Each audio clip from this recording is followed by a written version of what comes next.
For those who do not know Dr. Walsh is my mentor. In biochemical, I mean biochemical, not in the pharmaceutical sense, but in the more nutritional sense.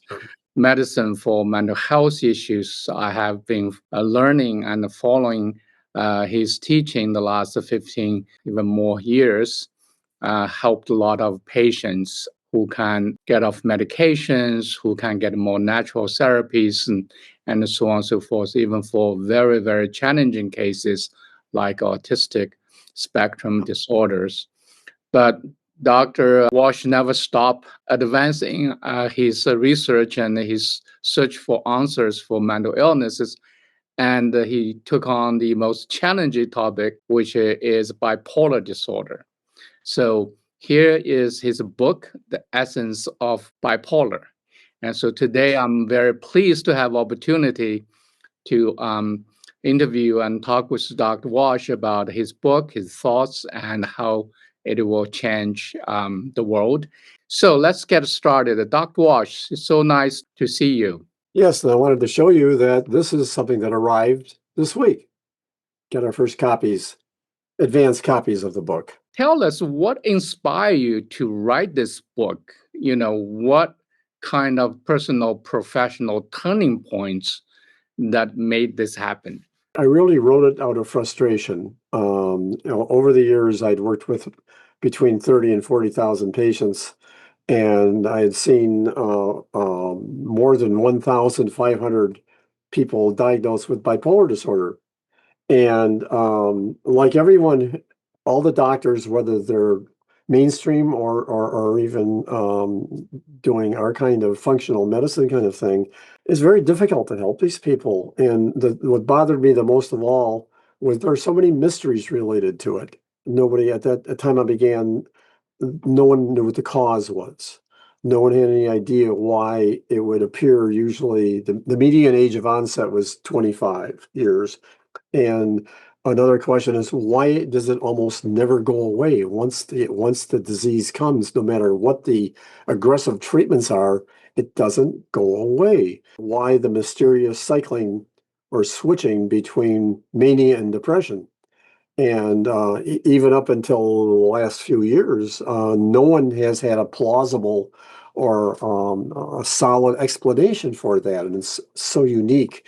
And so anyway, about 8 or 9 years ago, I was having lunch with my best friend who was head of psychiatry at Loyola Medical School. And we were talking about bipolar, and we started talking about how it was so troubling that nobody understood what it was. And that's a barrier. It's very hard to fight an enemy if you don't know who or what the enemy is. And so at that meeting, we decided that I was going to spend 6 months studying all the recent advances in neuroscience that I could find to see if I could find something that could shed light or give some answers to bipolar. So that's how I started.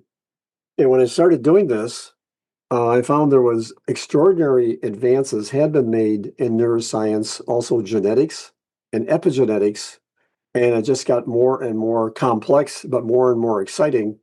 And so I've spent now nearly 9 years studying all of this new information. And basically, I believe I have now, number one, discovered the cause of bipolar disorder. I believe that I think that's definite. And it's really all in other people's work that perhaps no one has really put together or noticed.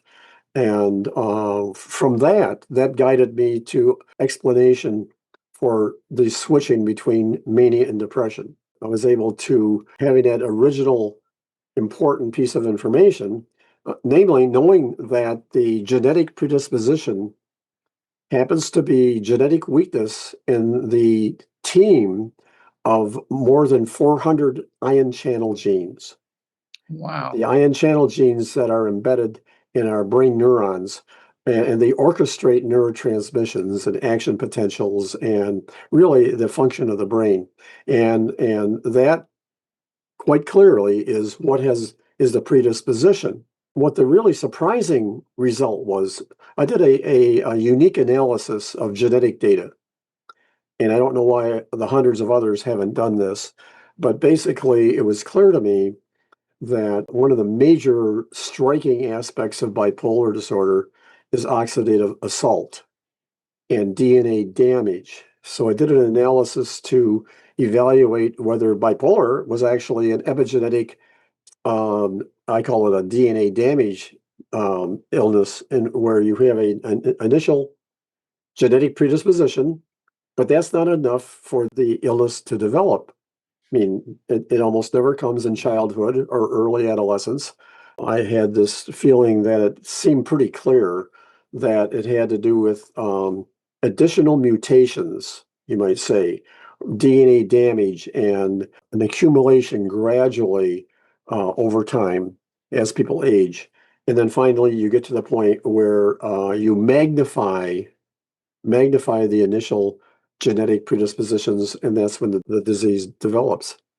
And what's really nasty is that this DNA damage continues after diagnosis, and that's why, and I don't know how many bipolar patients you've worked with, but that's why it continually gets more complex and more difficult to help patients who are older, because the disease keeps getting worse and worse with time. So that it was exciting to learn that. I did this I call it an exclusion analysis.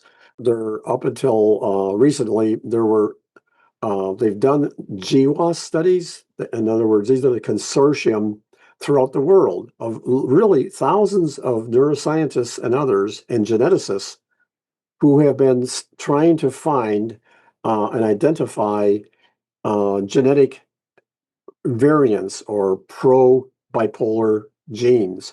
Now, bipolar is the most genetic of all mental illnesses. It runs in families far more strongly than in schizophrenia or major depression or anxiety by far.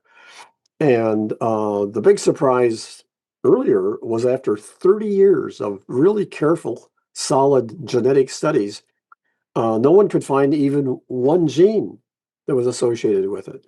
That was an amazing surprise considering the strong genetic predisposition. But eventually it became obvious. And what that meant was we have a very complex disorder that involves a large number of small effect predisposing genes. Well, what happened is that starting in 2000, this consortium started, and we started and throughout the world now, this group of people, these scientists, have now taken large numbers of bipolar patients and large number of controls, and they've examined the entire genome looking for SNP mutations. In that way, by the first attempts with about 3,000 or 4,000 of each type, they still couldn't find a single gene. And it wasn't until they got to about 6,000 bipolar cases and similar number of controls, they found the first one, which was the ANK gene. 3 or 4 years ago, everybody was excited, and I was one of them, to find that there were now 64 variants. They found 64 of these variants. Now, it looks like there's probably maybe 1,000 of them, but these were 64 that they knew were related to bipolar. So myself and hundreds of others started studying every one of these genes.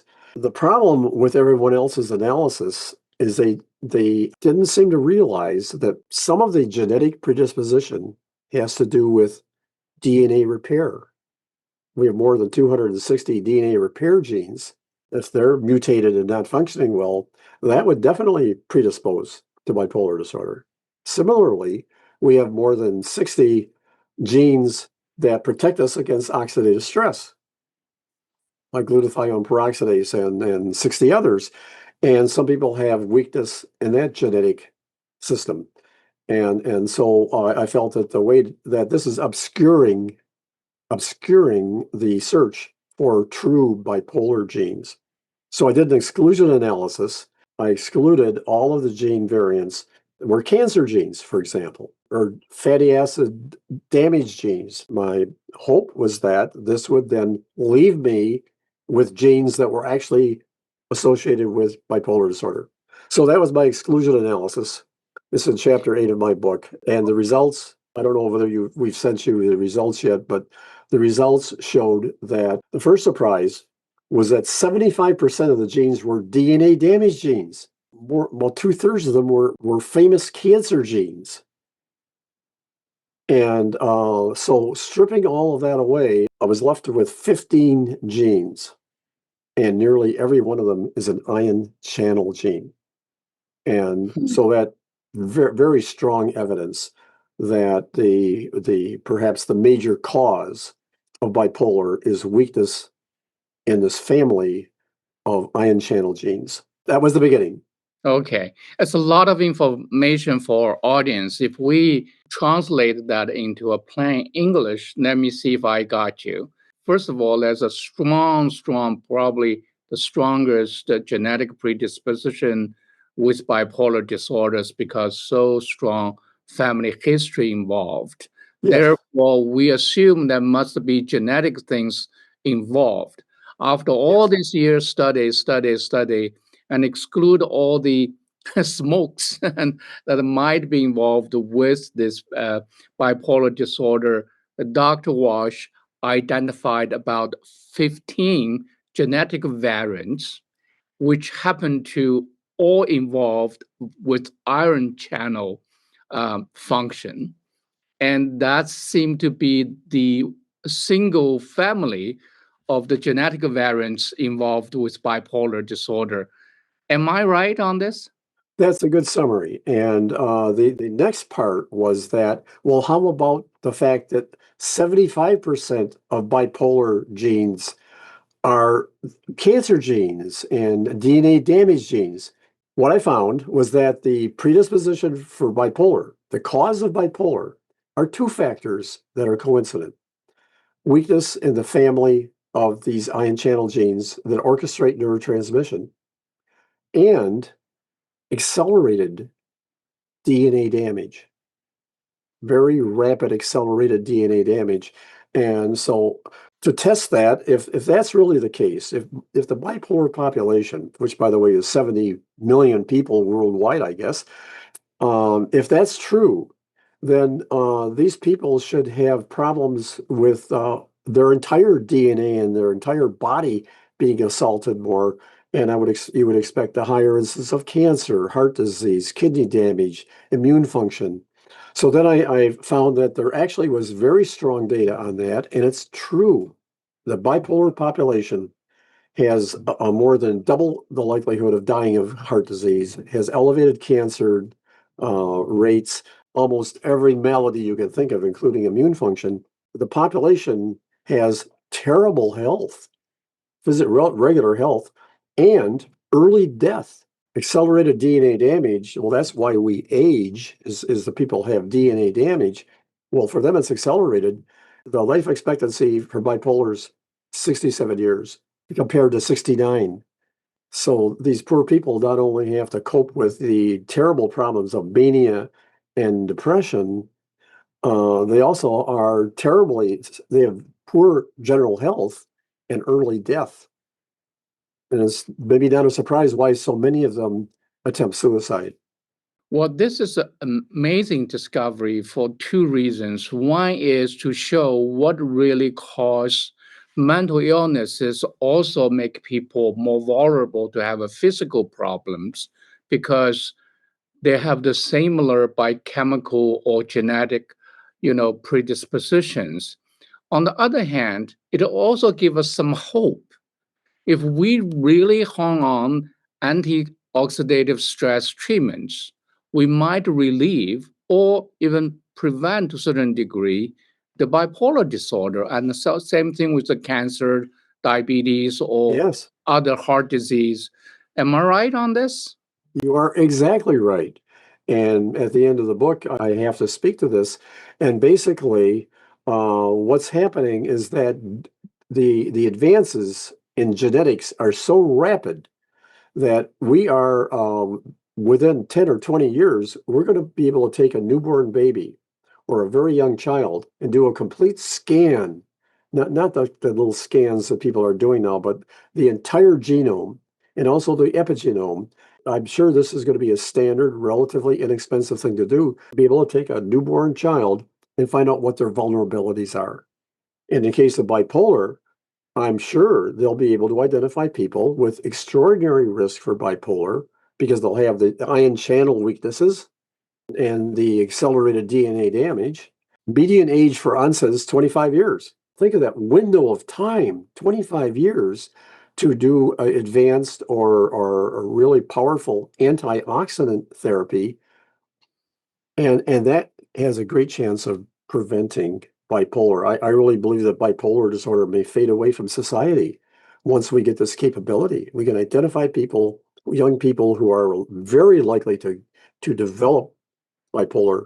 I think it should be relatively easy to prevent. Now, if you don't prevent it, then you have an extraordinarily complex disorder, extremely complex. For example, we're talking about 400 ion channel genes, and this is the family of genes. And what happens is that there are many different combinations of mutations out of these 400. So there's a limitless number. That's one reason why bipolar patients are so different. Almost none of them have the same exact disorder. One of the advances in genetics that's important is they've spent a lot of time looking at single genes and looking at what that gene might do and how it might evolve. Now it's becoming clear they need to learn more about gene families. It takes, see, some genes work alone and have maybe only one function, but it takes something like 1,500 genes to enable heart function or immunity or have the brain function. There are families of genes that collaborate to enable our brains to function. We're starting to learn which ones they are. So now rather than just looking at individual genes, now we can look at the families and look at the very systems, whether it's kidneys or your brain or your heart. This is coming. This is something that it's inevitable. The advances in genetics and neuroscience are just so great. This is not going to take very long.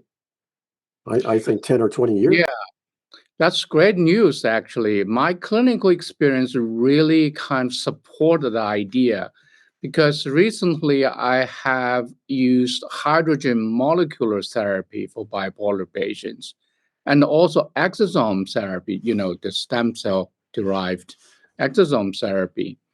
Yeah. And those are basically I use them not to diagnose, not to treat, not to cure any disease. Let's make this clear. Why am I using them? Is actually they both have a strong antioxidant effects, and particularly hydrogen molecular therapy. Hydrogen is the smallest molecule in the universe, then goes to the brain, mitochondria, neutralize the free radicals.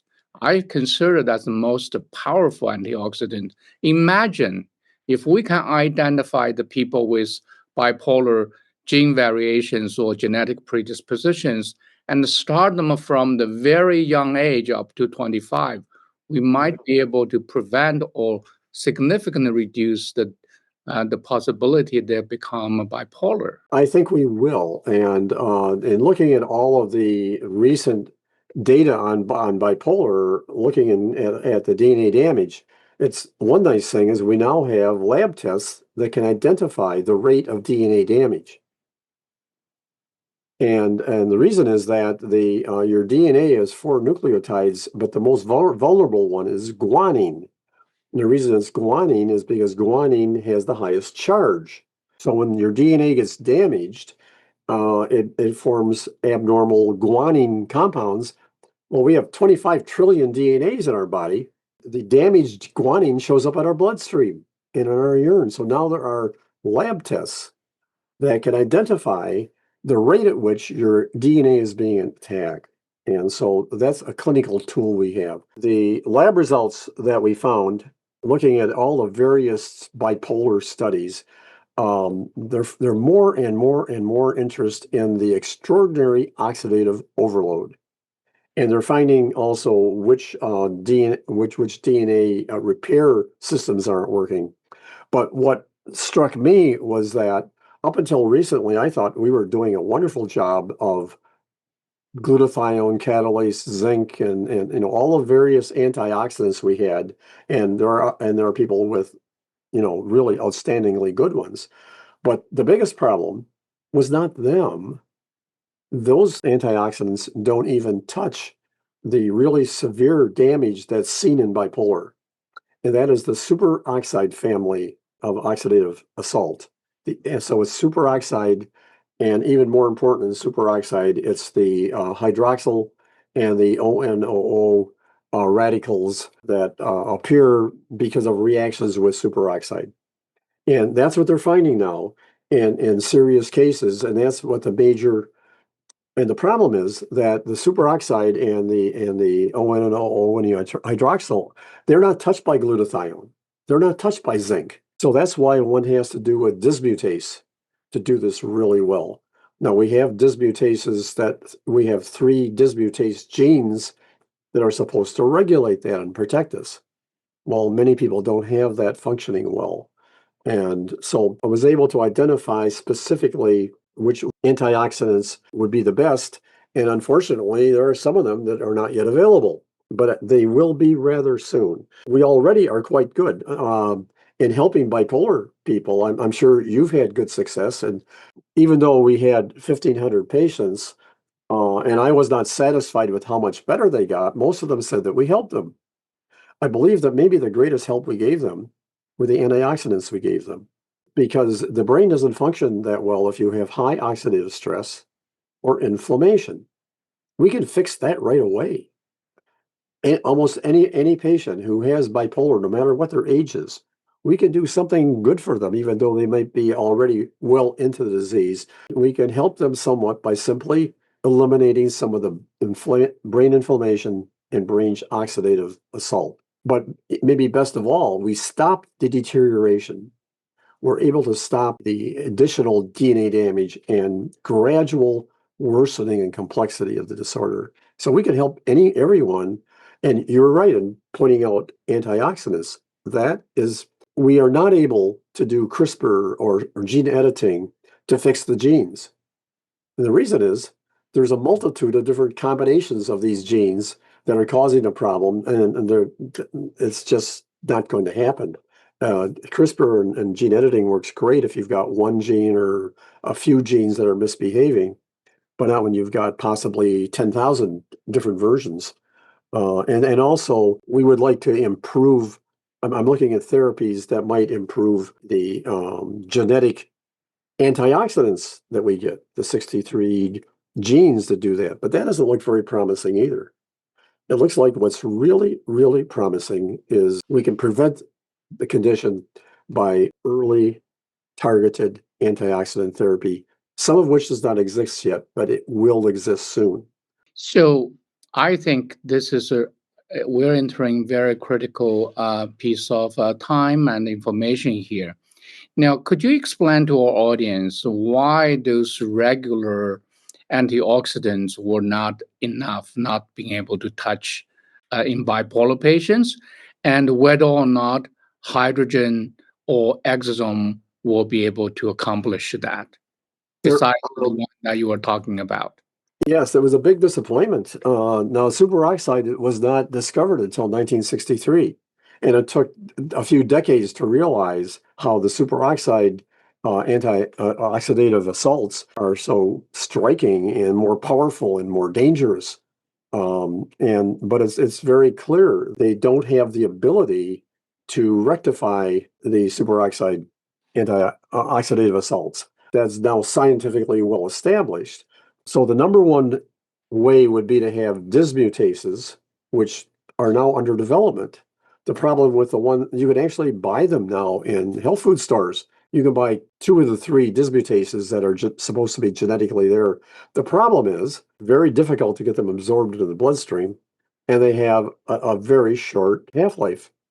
One of them is only 5 seconds. Even if you actually manage to get it into the bloodstream, it just disappears. But this is something that's going to be well known. Fortunately, there are a few antioxidants that actually do assault these superoxides. And one of them is N-acetylcysteine. N-acetylcysteine is one of the few that actually can do that. We also know that two of these genetic dismutases involve copper and zinc. They're genes that are apogenes that take on copper and zinc, and it's really the zinc. I'm sorry, it's the copper electrons that are being donated to superoxide, and to me, it's like a 1-2 punch. You have to take the superoxide, transfer it into hydrogen peroxide. That's how a dismutase works on superoxide. You cause it to transform into hydrogen peroxide, which we all know how to. We have great antioxidants for fixing that. To me, it's really exciting. It's not we don't have all the answers yet, but they're going to come rather quickly. And I think the answer is really going to be the antioxidants. And not only that, people are going to start aging slower. If you could test a human being when they're very young and find out what their weaknesses are, that'll give you a roadmap. That'll give you the ability to perhaps give them the antioxidant support that might be uniquely different in individuals. People are going to be able to live beyond 100 years and be healthy. I think great athletes might be at their best at the age of 50 if you can slow the aging process. Yeah. I think one conclusion I came from all of this study was that I think the next breakthrough in healthcare is going to be protecting our DNA. Protecting our DNA. From the day we are born, our DNA is ripped apart shockingly. In fact, it's something like 10,000 times every day. Every one of our DNA strands is ripped apart and repaired, which is an amazing process. But doesn't work perfectly for everyone, or doesn't work perfectly for anyone, but some better than others. So I think that's going to be the next major development for healthcare in general, whether it's cancer or heart disease or whatever. We should be able to prevent a lot of these disorders, but also people will age more slowly because aging So, basically is DNA damage. so talking about DNA damage and significance of it, not just for bipolar disorders, for aging, for chronic Everything. disease, Yeah. everything. What else that is important that we can protect our DNA besides antioxidants, supplements, or hydrogen or exosome, whatever else going on? In your book, you talk about a lot of other factors. Could you elaborate on them? Bipolar disorder is what I call a singular disease. For example, depression, we now know, is a name given to 5 different diseases at least that are completely different. We call them depression, but they have different symptoms and different misbehaving neurotransmitters. Bipolar is like lightning striking. It can happen to anyone. The incidence between males and females is virtually equal. And you can take any part of humanity, whether they're people who grow up in Africa or Scandinavia or Eskimos or the United States or Beijing. It's like lightning striking. And what it is basically is you happen to have the misfortune of this genetic weakness in ion channels. We also found out that weak ion channels cause accelerated DNA damage. It's nobody's fault. I've met so many patients that were wondering, well, what did I do wrong? Did I deserve this? Did I do something wrong? Or the parents might say, well, perhaps we didn't raise this child properly. None of that's true.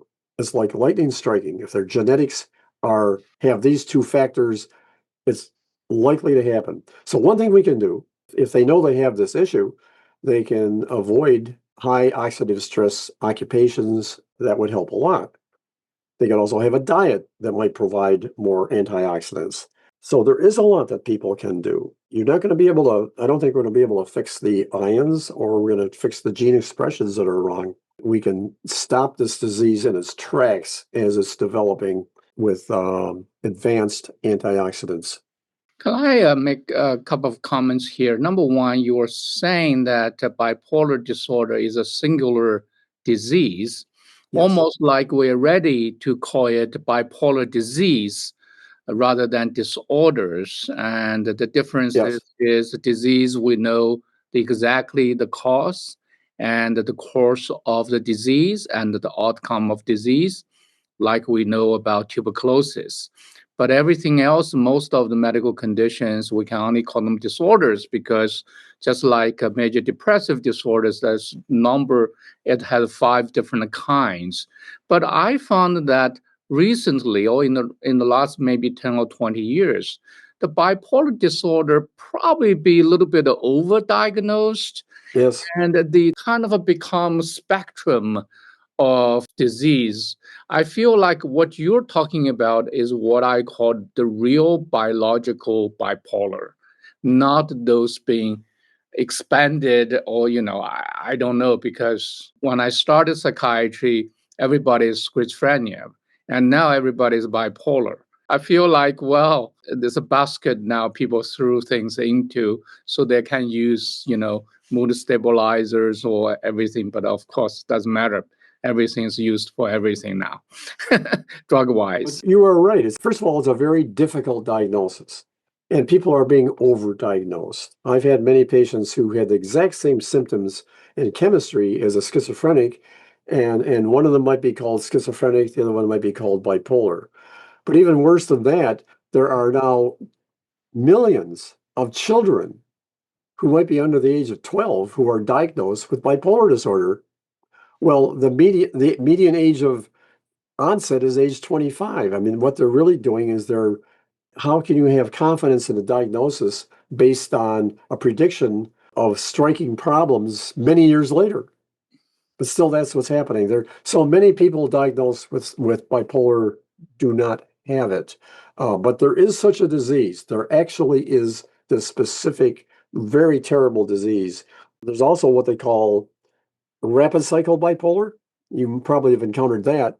I Yeah. thought that those people, most of them have pyrrole disorder. I think it's a concomitant condition. I think it's not really bipolar. And they do rapid cycle, but it's because of a different disorder. Again, you also have people who gets the predisposition for bipolar. Well, what happens if they have a separate tendency for anxiety? Or they have a separate tendency for low serotonin activity or elevated glutamine activity. There are other diseases. And so I think of bipolar as an additive disorder or disease, if you want to use the word disease. It's additive. And I think that if a person has a genetic tendency for anxiety, and many people have that, I think they're more prone to bipolar 1. And if they're prone to low serotonin activity, perhaps they'd be more prone to bipolar 2, where depression is magnified. I believe that's probably the case. So one thing we can do to help people is even if they have bipolar disorder, we can fix everything else. We can treat other things. Do they have middle metabolism problems, methylation disorders? Because that would help them greatly. It seems too much to expect a medication to help somebody with bipolar disorder if they also have other disorders that are causing mental problems. To expect a medication to do everything doesn't make sense. We need to talk a little bit more about medication, but before we do that, our audience probably couldn't wait to ask a question. What can we do now to testing our genetic, testing our, you know, DNA damage, testing our oxidative stress, and what we can do now to immediately help ourselves? Is any kind of a genetic testing, lab testing? Because genetic is one thing, whether or it expressed, how much it affects the, DNA and how much it expressed as oxidative stress. And you need some biological marker or, We not do. just the genetic variants, right? We have, in fact, started doing that. And the tests are now they're now our lab tests you can do for blood and urine, and is now respected by mainstream medicine. This is some of the key data that's obtained by scientists looking at cancer and other diseases. So we've started doing this. It costs something like, at this point, it's an expensive test, but it's like $200 or $300. But when you do the test, it measures something like called OG08DG. I don't know if you're familiar with. They're looking at damaged guanine. That has been around really for 30 or 40 years. We've begun adding that to a lot of our patients, and it's really helpful. You can tell if a person has extraordinary high oxidative assault and those who don't have that problem. That's something we can do right now. And as it gets more popular, the cost of the testing will go down. Right away, that helps. We can identify this as we do treatment. We can then test afterwards to see whether or not we have really corrected that accelerated damaging assault on our DNA. So, what exactly the test you're referring to that we can do now? I've got a couple of them. I'd be happy to send you these tests. There's like 5 different ones that I think are pretty valuable, but they have Great. to do with damaged guanine species. There are some people who even 15 years ago saw this and mentioned it, and then they got ignored. Russell Jaffe, if you're familiar with his research, he's somebody who saw this early, but he couldn't get anybody to really listen to him. The good news is there are lab tests that we can do that can identify people with really severe oxidative assault. Mm, And we never had that before, really. yeah. Uh, our previous focus on glutathione and catalase and even zinc and other things, that took care of about half of the assaults on our DNA, but it wasn't complete. And now we can make it complete. So let's talk about medication a little bit. What's your opinion on medication for the bipolar patients? It's understandable why this happened. From 1900 to about 1950, the whole psychiatric world believed that it was life experiences that was causing illnesses, whether it's schizophrenia, bipolar, depression, anxiety.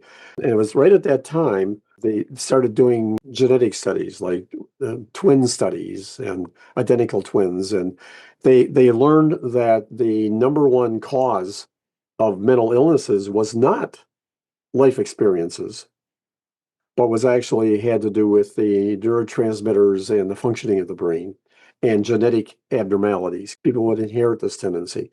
So think about it. If you're a psychiatrist and you're just going through medical school, your profession comes to you and says, well, I'm sorry, but most of what we taught you is wrong. And still they had these terribly ill patients who desperately needed help. They then knew it had to do with neurotransmission and brain function. And the only option they had at that time in the 60s was drug medications. Thorazine, Prolixin, many of these early ones. And so what's happened is that that was the only option they had. They could help some people with excellent counseling and things that you can do to make this terrible illness a little less terrible, but it doesn't get down to the cause. But now what we have is we have this massive, gigantic, you might say, pharmaceutical industry. The revenues for mental illness are more than $500 billion a year. I looked at the revenues for bipolar medications alone, and that's something like $9 billion a year. And they're not that helpful. One good measure is that even now, nearly 50% of the millions who have bipolar attempt suicide at least once. We were able to provide benefits that people were grateful for, but I wasn't satisfied. They still had a poor quality of life. I think it's very understandable why it was the only option for several years. And there are some really brilliant people doing this, trying to find ways to help people. And the latest thing, they used to have medications that were for mania, and then a separate group for the depression phase of bipolar. And the problem there was that very often people would cycle rather quickly, and you had to completely change the treatment. Now they're having medications that apparently are helpful for both types. Anyway, medications have helped. I know many people with bipolar who said a medication really helped them. I remember patients who responded to lithium and felt it was a magic drug, but unfortunately, many of them could not continue because it caused liver or kidney problems. I met Thyroid once problem met too. a millionaire from Australia who was a very one of the richest people I think in Asia, and he is incredibly successful and wealthy and capable and competent. and he just wanted to kill himself. He had taken lithium and was wonderful for a year, and then he had to stop. He had to choose between dying of liver failure or, having a brain that functioned. One problem with medications is that most of them are foreign molecules, and they don't produce normality in your brain, which is why you and I and hundreds of others are trying to develop more natural therapies that might actually normalize the brain. Could you elaborate on a little bit how this medication might kind of numb people's brain, kind of reduce their creativities and normal functionings? Because some of the bipolar patients are very, very talented and creative, right? Yes, absolutely. That was a clue that I thought was really important early on in my investigation, and that was that we knew that Isaac Newton and Winston Churchill and some remarkable people had severe bipolar and yet did extraordinary things. And the clue to me is what that meant was that obviously bipolar disorder does not impair the entire brain, because these people were still able in some cases, great scientific work, and others had great business acumen. That was very important. We worked with a lot of schizophrenics and bipolars and some terribly ill people. And it was always striking that some of them had succeeded so beautifully. So artists and, Vincent van Gogh was bipolar, there's quite certain. And yet they suffered so terribly. And that was one of the criteria that enabled us to discover what was the neurotransmitter was misbehaving. I think in almost every case of mental health, it has a lot to do with what neurotransmitters are misbehaving. So it really helps to do some of the work we had done before. We now are able, with identifying methylation, especially the methylation of your DNA, your global DNA, the methyl content of a person's DNA, and that is changing from person, very different from person to person. Well, we know that if a person is under methylated, they tend to have low serotonin activity and elevated glutamate at NMDA. And conversely, we're now getting better at identifying with a patient, whether it's schizophrenia or bipolar or whatever, we're getting quite good at identifying what specific neurotransmitters are either too active or not active enough. And we do have epigenetic therapies now that can help these people. I'm glad you're mentioning methylation because we see a lot of people on the methylated these days or over methylated. And what's your observation? And you mentioned pyro disorder as well, and the copper and the zinc imbalance. Of course, these bipolar patients you're talking about could also have those conditions, which Yes, make them situation more complicated. And it aggravates it terribly. Yes. right, right. By addressing those issues is very valuable. Oh, I think it is. Absolutely. That's one of the things that we can do to virtually any bipolar patient is to look at what else is wrong, and we can do a lot of benefit there. And one thing we learned is that normalizing copper and zinc, I've been studying that for 35 years. Now we're learning that that actually helps fight the superoxide radicals. If you have a copper zinc imbalance, your body will not have the ability to keep that at a low activity. So we're learning that a lot of what we were doing with methylation and also with metals um, is actually helping with the most important aspects of bipolar. It was kind of a And surprise. right. So just a quick question. There's a supplement called SOD, people can buy them. Does that help at all? There are three types of SOD. There's copper zinc SOD1, and that's a gene. It expresses this protein that takes on copper and zinc. That is a wonderful antioxidant, and it functions interior of your brain neurons. And then there's SOD2, which is manganese, not copper and zinc. And that arises in the mitochondria, where a lot of the oxidative stress is created.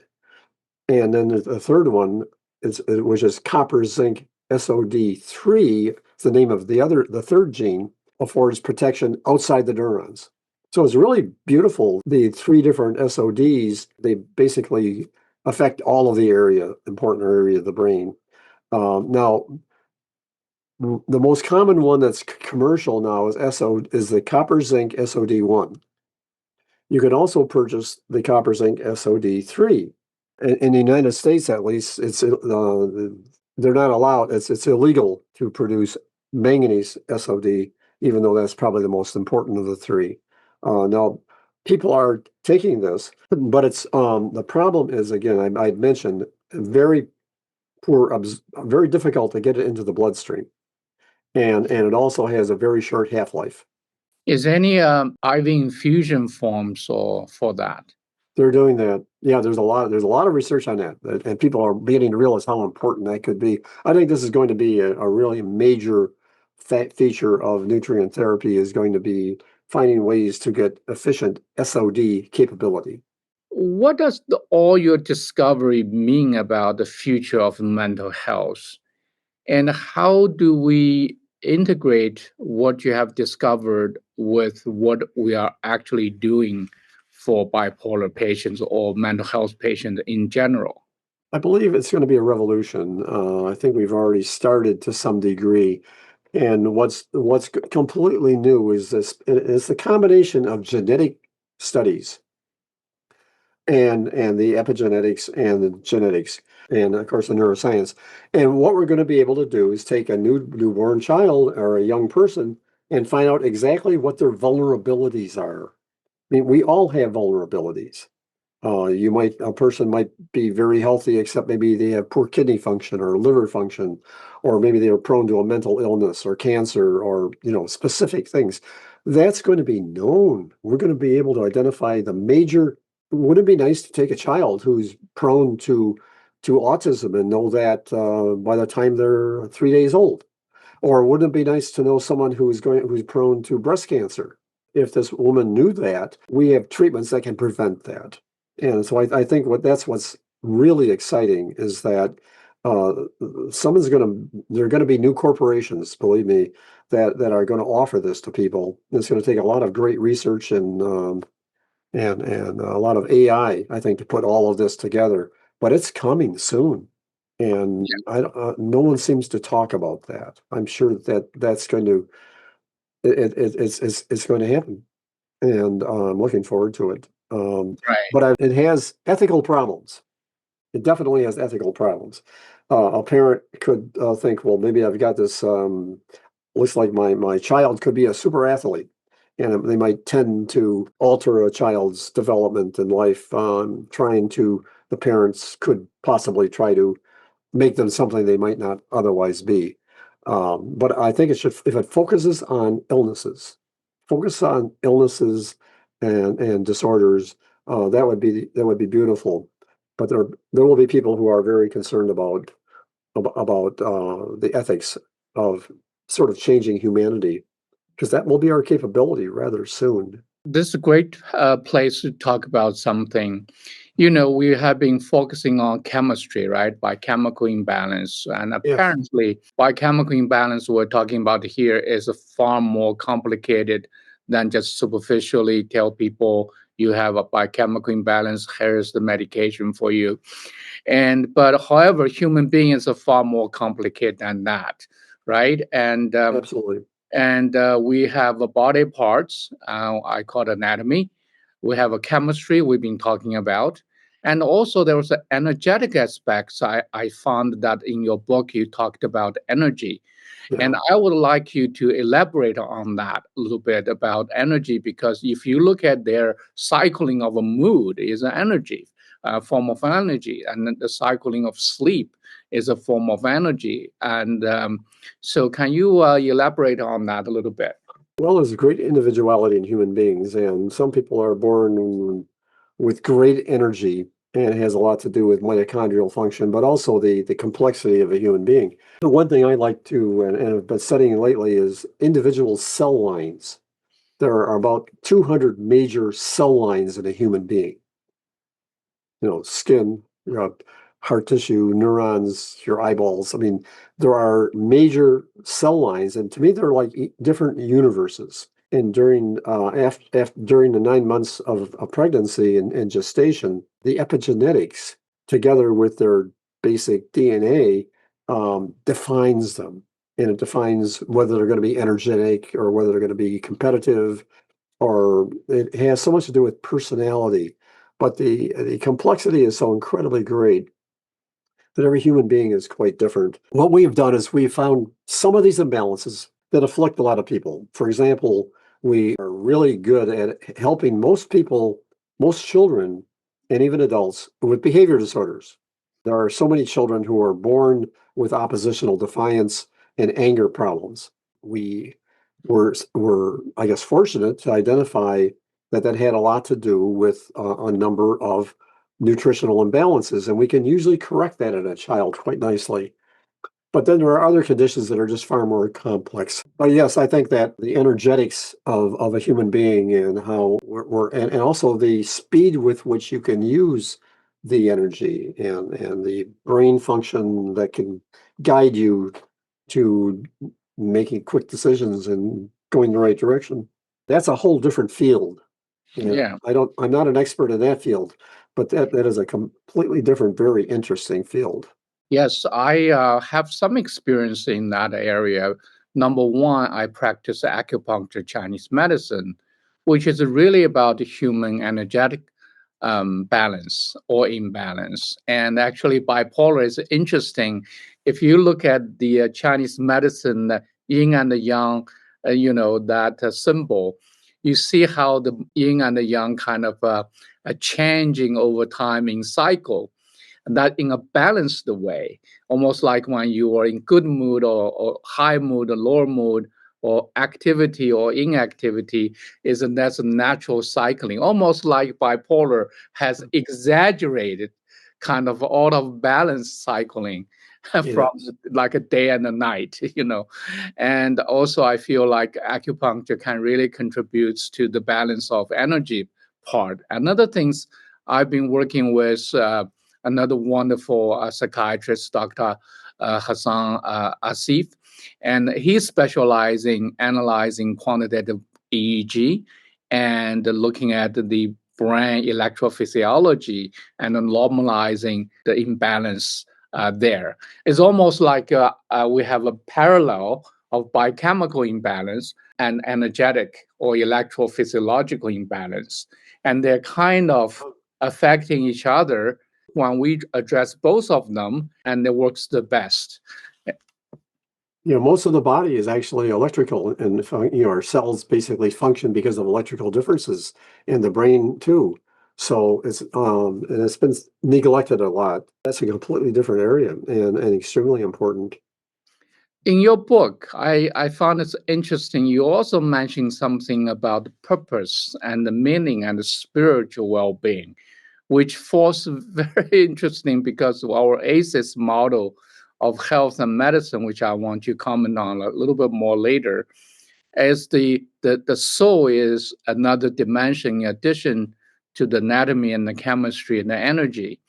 So can you elaborate on what do you mean by addressing the spiritual well-being of the bipolar patient? Well, I think the spiritual well-being of every human, I think that some of the Eastern philosophies have really are ahead of the Western world. And I spent a lot of time with, I got to know the leading Buddhist practitioners in the Midwest. I've gone to Shinto sessions, and I've studied all of that when I was a younger person. And I found it really, really important. Just basic principles like be in harmony with your environment. Anyway, I think the spiritual part, I don't know if spiritual is the right term. I think it has to do with the motivations. What is your motivation as a human being? And is it to obtain peace and comfort and enjoyment? For some people, it's to make a lot of money and have physical things, which are seem like they're high priority in the West and not quite so much in the East. And I think the East is ahead of us in that area.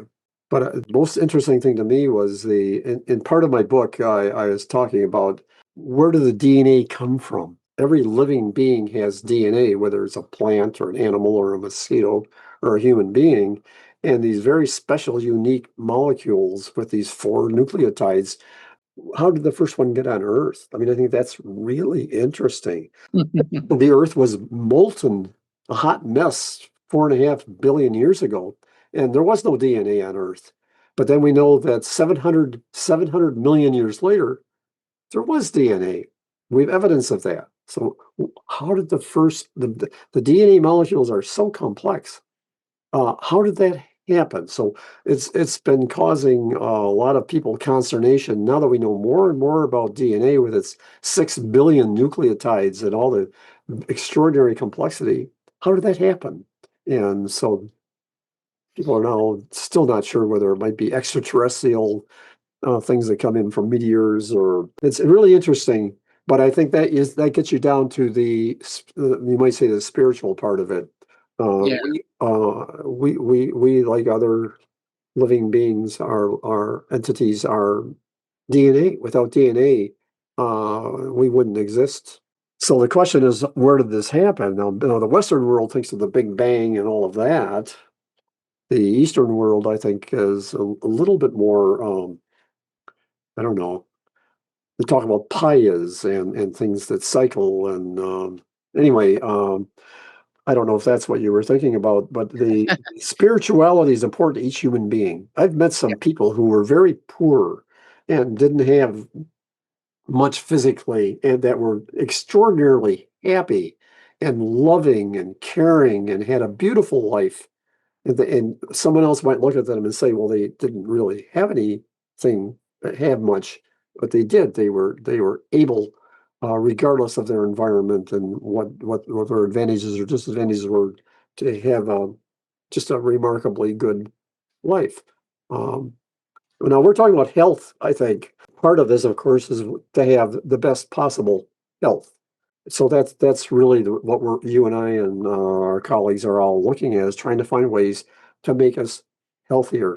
But that yeah, um, there's no chemical testing or that'll look at the spiritual side of that, which is, yeah. and a lot of that has to do some of the energetics, a different field. I think I know quite a bit about my narrow part of science, but you're asking some questions that I know better than anyone else in answering. It's amazing topic. When I was studying all kinds of Western, Eastern medicine, neurology, psychiatry, Yeah.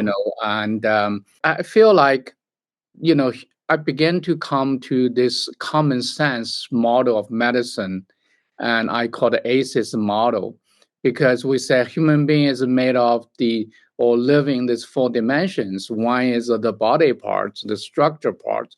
I Yeah. call it anatomy. The second is biochemistry. We simply call it chemistry.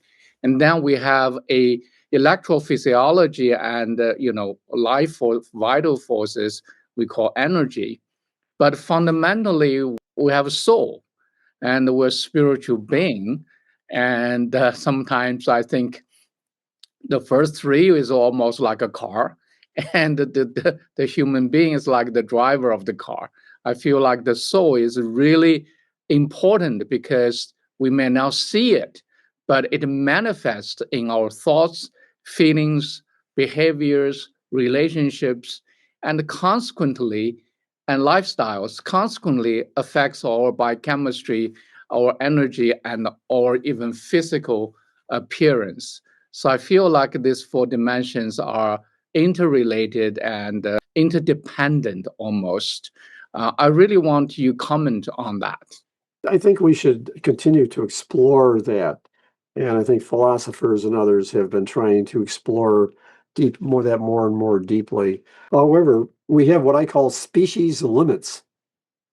Species limits. And for example, you could not teach a mosquito calculus.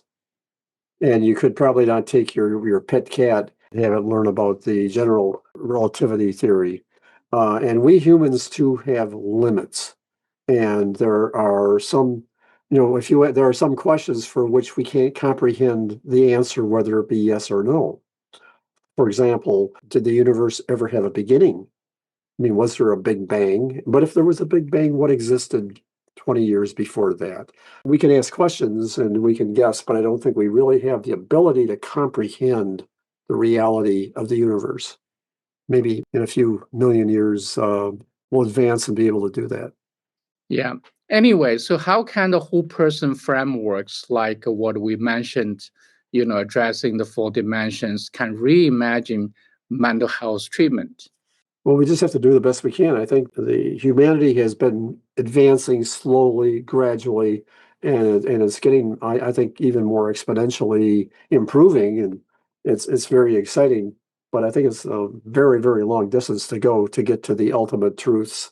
We have to do the best we can, and for my part, it's trying to identify people who are suffering and doing the best we can to find ways to make their lives better. I think to try to help people get a better quality of life. Their spirituality is up to them. I mean, but we should give them the environment or whatever we can to help them have a really wonderful life. So, last question, as thank you so much, as being almost over an hour. And the last question, I would like you to make comments. What do you most hope readers or clinicians will take away from your book? I think they'll be excited to learn the cause of bipolar disorder. I think that is the number one thing they will find out. Finally, after all this century or more of research, now we know what's causing it. And that leads to a much clearer understanding of this disorder. But perhaps even more important and more exciting is it sort of gives a good indication of what is cancer and what is heart disease and what is schizophrenia. I think a lot of the findings in the book apply to many, many other conditions. I think it shows that humanity is advancing more quickly than we thought. One of the real keys is that we have an enormous amount of valuable information buried inside our DNA, and we're beginning to learn all of this important information. That is probably what is driving advances more than anything, and it is happening rather quickly. It was only a few years ago we actually coded every gene. I would say half of the genes we don't even have a really good idea what they do. All that knowledge from our DNA, and that's going to, I think it's going to really eliminate a lot of diseases. I believe that cancer will no longer be part of society in 50 or 100 years. I'm not sure how long it's going to take, but I'm confident that that's going to go away. And I think the major illnesses, the late onset conditions, that are things that develop with a predisposition that's genetic and then develop gradually over time with DNA damage. I think we're going to learn how to prevent those. And it'll be interesting to see what would life be like if you really are not likely to get sick. You might have to be die in an airplane crash to leave the earth. I think we're going to get better, and I don't know how far that can go. I think that's the way we are headed. But the first step is to eliminate the misery that we now have. I'm bothered by the billions of people who have poor health care and get sick and have illnesses that are preventing them from a high quality of life. I think that's what's happening now is we're getting to the point where we can really help humanity. Hopefully not just China and the United States, but maybe everywhere. We have the capability. As long as we don't kill each other with hydrogen bombs or something, or humanity is advancing in a wonderful direction as long as we can all survive the politics. That's great. That's a very hopeful message for people who are still suffering. So it's always a pleasure to speaking with you, and I would like to continue our conversation if you have time in the near future. If people want to buy your book, where do they find it? We are not selling the book, but we have a link on our website, walshinstitute.org, and there's a link, and a person can click on that, and they'll find ways to get a book. Most books of this type sell for about $200 or $300. We're a public charity. We want this information to get out to people as quickly as possible. We're not interested that much in making money selling books. So our book is only $32. And Kindle will come out early too to make it even easier for people we want people to be able to get this information quickly, especially people who are maybe psychiatrists or doctors or even patients or counselors to learn how to better help the people with this terrible disease. Great. And so we have a link below to help people to get the book. And again, thank you so much, Dr. Walsh, and we'll talk to you soon. Great talking to you, Dr. Yang. Bye. Bye bye.